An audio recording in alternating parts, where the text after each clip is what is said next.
Olá a todos, sejam bem-vindos a mais um vídeo do canal Cego à Nascença. Margaret Tobin Browne, nascida em julho de 1867, Nova York. Margaret Browne foi uma ativista filântropa norte-americana, mais famosa por ter sido uma das sobreviventes do RMS Titanic em 1912. Margaret Browne era descendente de uma família humilde. Ela se mudou para o estado do Colorado aos 18 anos de idade, onde conheceu seu futuro marido, James Joseph Browne. Eles se tornaram milionários quando James Joseph descobriu uma mina de ouro. Margaret Browne entrou em defesa dos direitos da mulher e das crianças e dos mineiros do Colorado. Ela gostava muito de viajar para a Europa, em particular para a França. Foi em uma dessas travessias que Browne embarcou na viagem inaugural do Titanic, em abril de 1912. Quando o navio bateu em um iceberg e começou a afundar, ela embarcou no bote salva-vidas número 6 e sobreviveu. Entretanto, ao longo daquela noite, ela acabou entrando em conflito com o quartel-mestre Robert Hitchens, o encarregado do seu bote, pois ela desejava voltar ao local em que estavam as pessoas que afundaram com o Titanic e salvá-las. Porém, o comandante do bote não deixou, porque para ele, as pessoas desesperadas para sobreviver virariam o bote, podendo acontecer uma outra tragédia. Suas ações acabaram lhe conferindo uma reputação internacional. Browne também participou da criação de um comitê dos sobreviventes da tragédia. Quando a Primeira Guerra Mundial começou em 1914, ela estava novamente na França e fugiu para os Estados Unidos. Browne cuidou e apoiou os soldados aliados que voltaram feridos e posteriormente recebeu a Ordem Nacional da Legião de Honra. É uma condecoração honorífica francesa que foi instituída em 20 de maio de 1802 por Napoleão Bonaparte.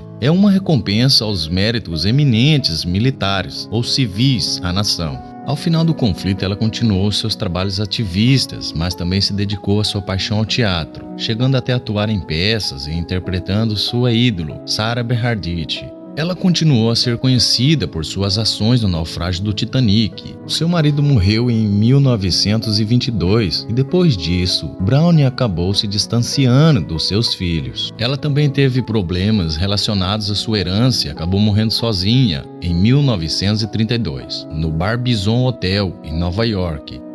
E em 1932, Margaret foi de fato premiada com a Legião de Honra Francesa por sua boa cidadania geral, que inclui ajudar e organizar a Aliança Française, o seu trabalho contínuo em arrecadar fundos para vítimas e tripulantes do Titanic. Ela alegou ter recebido um prêmio do governo francês, mas na verdade não ganhou. Aqui vemos Margaret Browne presenteando Arthur Rostron com uma taça pelo resgate dos sobreviventes do Titanic em 19 de maio de 1912. Muito do que achamos e soubemos sobre Margaret Browne vem de histórias gigantescas que foram criadas após a sua morte em 1932. A história de Molly começou na década de 1930 e em Titanic de James Cameron tem muito pouco a ver com a história real de Margaret Tobin Browne. Ela embarcou no seu barco salva-vidas no Titanic, vestindo uma capa de ópera chinchila de $60 mil, mas rapidamente listrou até o espertilho e dispensou a arma Colt para aqueles que não queriam remar.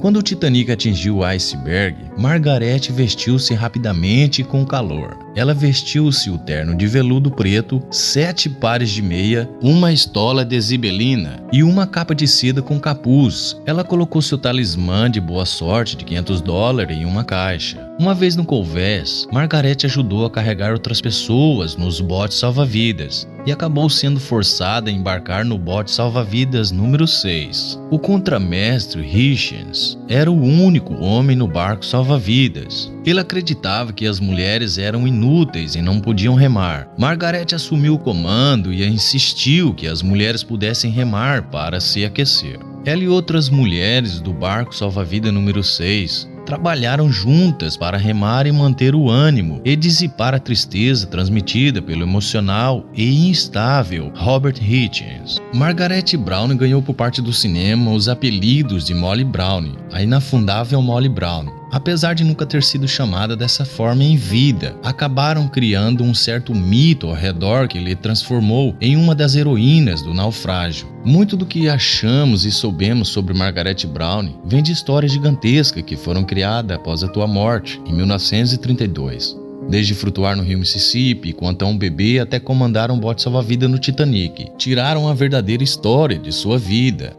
Um ano após a morte de Margaret Browne, Gene Fowler, um repórter sagaz do Denver, conhecido por sua habilidade em pimentar a história, escreveu sobre a sua vida, a vida de Molly Browne, influenciado pelo obituário de Rock Mountain Times. Fowler ajudou a criar grande parte do mito que conhecemos hoje. Fowler escreveu que ela nasceu durante um tornado e que seu pai aborrecido era um bêbado. Nenhuma das coisas, claro que era verdade. Ele também escreveu que ela não sabia nem ler e nem escrever. O mito de Molly Browne, de Carolina Bancroft, que também exagerou livremente o pouco que sabia, transformou o artigo para a revista de romance em um livreto turístico de best-seller. Embora o livro de Carolina Bancroft tentasse limpar o ar em torno do mito Molly Browne, ela na verdade criou mais histórias falsas. Histórias fantásticas circulavam nos jornais mesmo quando Margaret Browne estava viva. Certa vez um membro de sua família perguntou a ela por que ela não impedia a publicação dos tais rumores. Margaret respondeu: "Prefiro que os jornais digam algo sobre mim do que nada."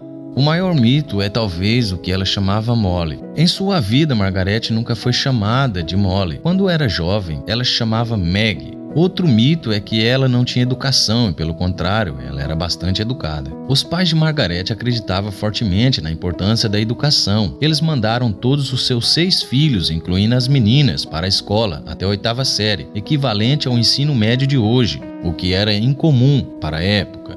A partir de 1900, Margaret continuou sua educação. Ela estudou literatura, linguagem e teatro. Ela aprendeu 5 idiomas adicionais: espanhol, italiano, francês, alemão e russo. Após a sua morte, o filho de Margaret, Lawrence Browne, solicitou uma carta a Thomas Cahill, um ex-funcionário do Daniels Fish Smith, sobre sua experiência de trabalho com Margaret Browne em Loudville. Se ela era analfabeta e sem educação e sem escolaridade, gostaria de enfatizar mais decididamente que ela era tudo menos isso. Ela era excepcionante e brilhante, uma conversadora muito interessante, tinha uma personalidade encantadora, e isso, juntamente com a sua beleza, a tornava uma jovem muito atraente. Embora Margaret Browne possa não ter tido uma vida tão aventureira quanto Molly Browne, ela não deixa de ser uma pessoa encantadora.